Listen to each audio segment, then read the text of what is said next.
ये है वो पीपल का पेड़ जहाँ पर स्वामी विवेकानंद जी ने आकर ध्यान किया था।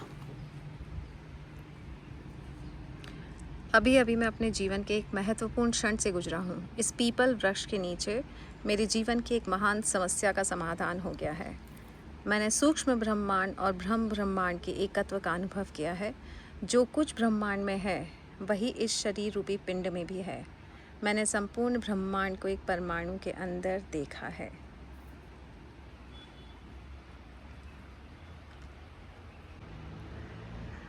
बताओ क्या क्या बता रहे थे यहाँ के बारे में। अभी हम हैं काकड़िया घाट पे, ठीक है। जहाँ पे बाबा जी का आश्रम है। हाँ तो क्या कहते हैं, यहाँ पे हम बैठ के हाँ। बाबा जी का ध्यान कर सकते हैं। हमें मतलब शांति मिलती है अंदर से। वहीं से थोड़ी सी आगे स्वामी विवेकानंद जी को जहाँ से ध्यान की प्राप्ति हुई थी, अभी हम वहाँ पे बैठे हैं। तो मुझे जितना अनुभव है कि मुझे लगता है कि मतलब पहाड़ों में मतलब बहुत से राजा जो थे ऐसे मतलब बाबा लोगों को बहुत ज्ञान प्राप्ति हुई है पहाड़ों में। हाँ। क्योंकि पहाड़ों पे ही मतलब बहुत अच्छी जगह है ध्यान करने की, जहाँ मतलब शांति, हर चीज़ अच्छा है यहाँ पे। करेक्ट। तो जैसे बाबा जी के बारे में कि मतलब जो लोग बाबा जी को जिस तरह से जानते हैं, जिन्होंने हाँ। देखा हुआ है, जिन्होंने मतलब बाबा जी के हाथ का लड्डू खाया हुआ है, हाँ वो हाँ लोग आज भी हैं। और वो हाँ इतने मतलब वो इतने स्वस्थ हैं कि उन्होंने मतलब एक उन्हें वरदान कह लीजिए उसको, उन्हें हाँ। वरदान मिला हुआ है कि हाँ बाबा जी के हाथ के लड्डू खाए, उनके साथ रहे हुए हैं। ये उन्होंने अपने आप में एक सुख है। जब भी कोई महात्मा बनता है तो जो उसके साथ रह रहे होते हैं, है ना, उन्होंने जो अनुभव मिला वो फिर बाद वालों को नहीं वो नहीं मिलता। वो मिला। सिर्फ कहानियां वो सुनते फिर हैं, बाद वाले सिर्फ भटकते रह गए, भटकते लेते और रह गए, कहानियां सुनते फिर हैं। बट सुनते हैं हाँ, बस, वो सौभाग्यशाली लोग जो महात्माओं के साथ रह पाते हैं, रह पाते हैं, ज्ञान प्राप्त कर पाते ज्ञान हैं। पाते हैं। Correct correct. वही। बाकी जो चीज़ उन्होंने देखी हुई है, बाबा जी के साथ महसूस किया हुआ है, शायद हम उस चीज़ को ढूंढ रहे हैं। करेक्ट। क्योंकि उस चीज़ को हम ढूंढ रहे हैं, क्योंकि वो एक बात ही कुछ और अलग थी बाबा जी के साथ रहने की।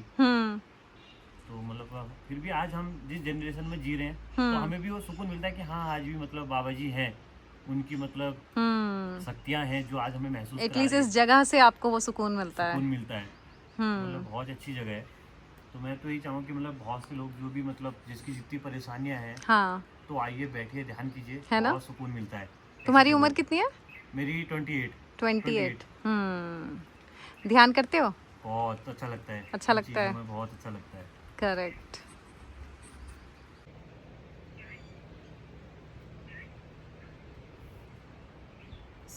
आप सबको हनुमान जयंती की बहुत सारी शुभकामनाएं, ढेर सारे आशीर्वाद।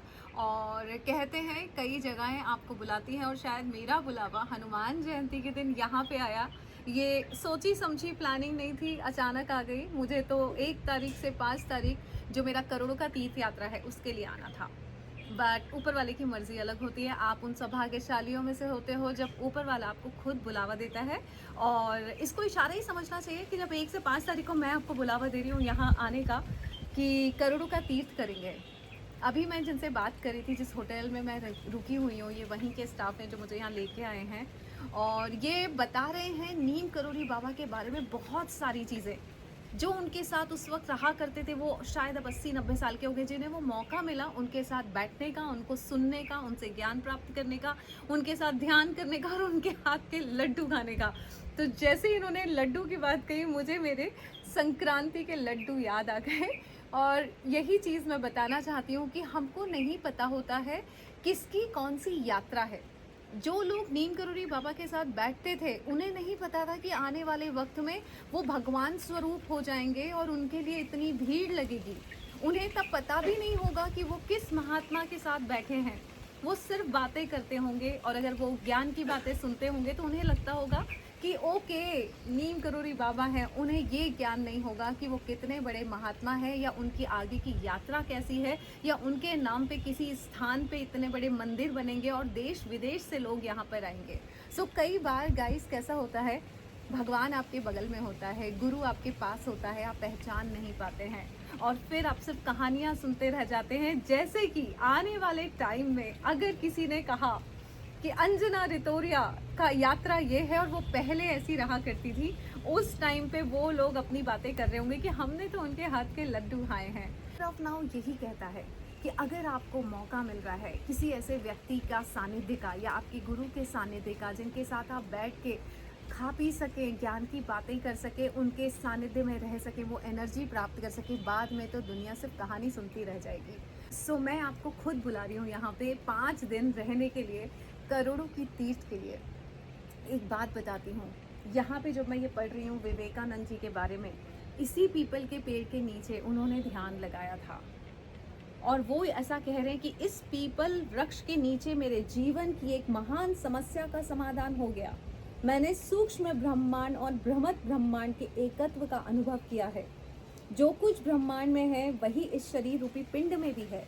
मैंने संपूर्ण ब्रह्मांड को एक परमाणु के अंदर देखा है।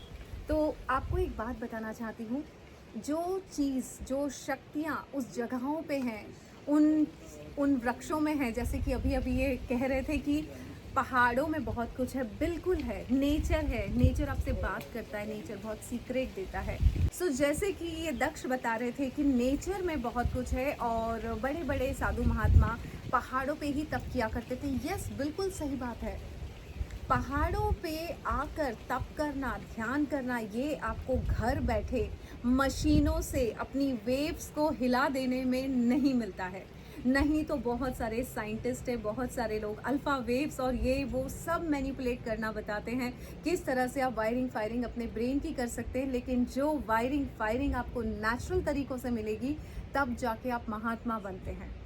नेचर के पास बहुत सीक्रेट है, वो सब कुछ बता सकता है। उसके लिए आपको घर की 4 दीवारी से बाहर निकलना पड़ेगा, आपको नेचर के पास आना पड़ेगा, नेचर से सुनने के लिए कि क्या सीक्रेट है।